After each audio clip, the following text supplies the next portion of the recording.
Baik, selamat pagi semua anak-anak Bapak. Hari ini kita akan mempelajari tentang listrik dinamis ya. Jadi kemampuan dasar yang akan dimiliki setelah mempelajari bab ini adalah dapat memformulasikan besaran-besaran listrik rangkaian tertutup sederhana atau satu loop ya. Kemudian dapat mengidentifikasi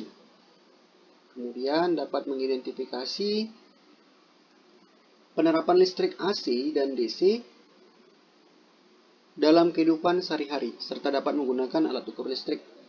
Yang pertama yang akan kita pelajari adalah alat ukur listrik, kemudian nanti adalah rangkaian listrik arus arah, kemudian energi dan daya listrik, serta penerapan listrik AC dan DC. Baik, kita mulai dengan alat ukur listrik. Seperti pada gambar kita perhatikan, ini disebut dengan ampere meter, ya, di mana arus masuk dari positif, ya kan, kemudian menuju negatif, arus keluar.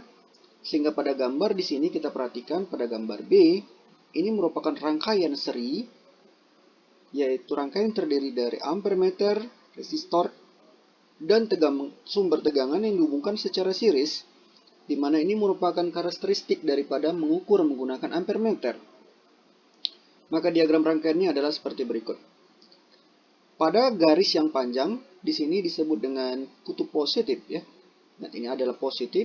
Kemudian yang pendek di sini adalah negatif, sehingga arus mengalir dari kutub positif ke kutub negatif. Nah, ini disebut dengan arus konvensional.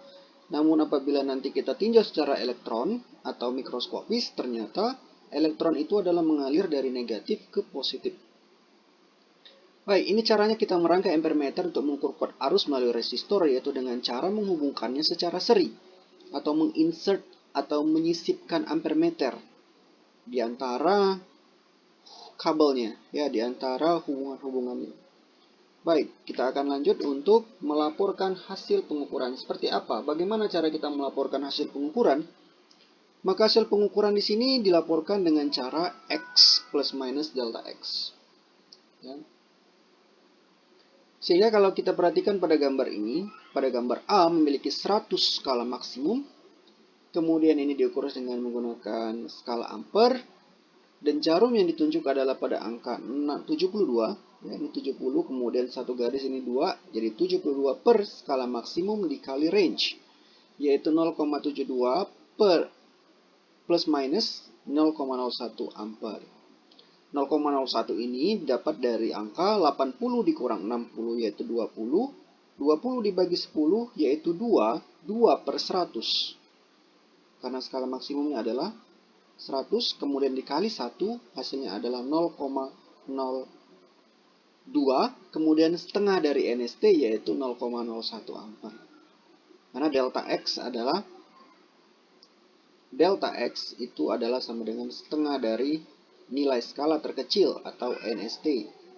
Mana NST-nya tadi sudah Bapak jelaskan, yaitu dari pengurangan antara 80 dan 60 dibagi banyaknya garis, yaitu 20 per 10, 2, kemudian dibagi dengan 100, 0,02, lalu dibagi lagi dengan 2. Maka hasilnya adalah 0,01 ampere.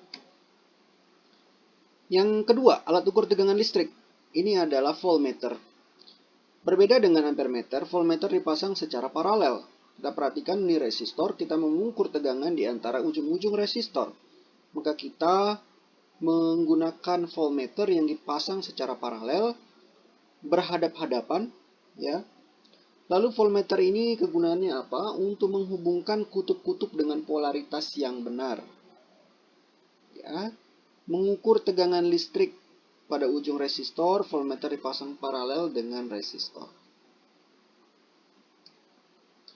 Lalu apa pula yang mempengaruhi hambatan dari suatu penghantar? Ternyata R sama dengan Rho kali L per A sesuai dengan grafik. Kalau kita perhatikan grafik tegangan dan arus, ini memiliki hubungan yang proporsional atau seimbang, di mana R yaitu sama dengan Rho kali L per A, atau hambat jenis dikali panjang kawat per luas area, sehingga kita bisa menyimpulkan jika hambat jenisnya tetap dan panjangnya tetap, namun areanya ini berkurang, maka ini akan menghasilkan nilai hambatan yang semakin besar.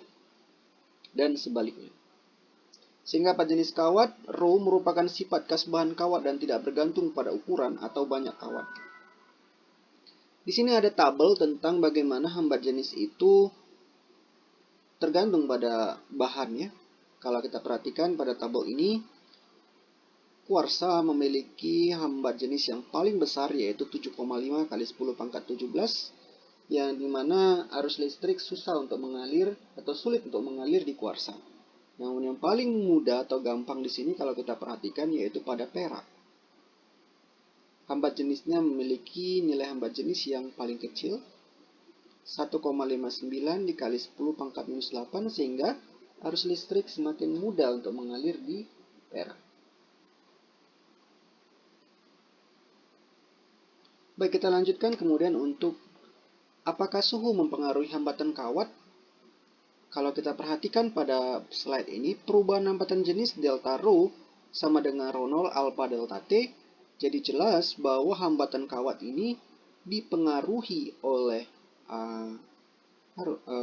suhu ya.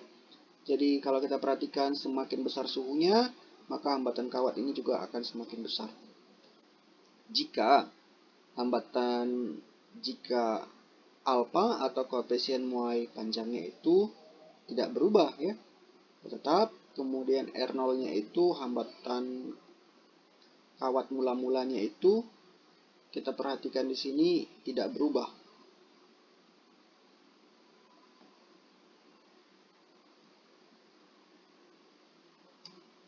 Kemudian untuk hukum 1 Kirchhoff tentang arus, yaitu bagaimana kuat arus dalam rangkaian tidak bercabang. Seperti ini ya. Jadi arusnya tetap sama pada semua rangkaian seri. Kemudian bagaimana kuat arus dalam rangkaian bercabang, itu sigma I masuk sama dengan sigma I keluar. Jadi yang masuk melalui titik cabang akan sama dengan yang keluar dari titik cabang tersebut. Baik, Bapak rasa cukup sekian untuk hari ini. Nanti akan kita lanjutkan untuk video-video berikutnya. Selamat pagi, semoga bermanfaat. Goodbye.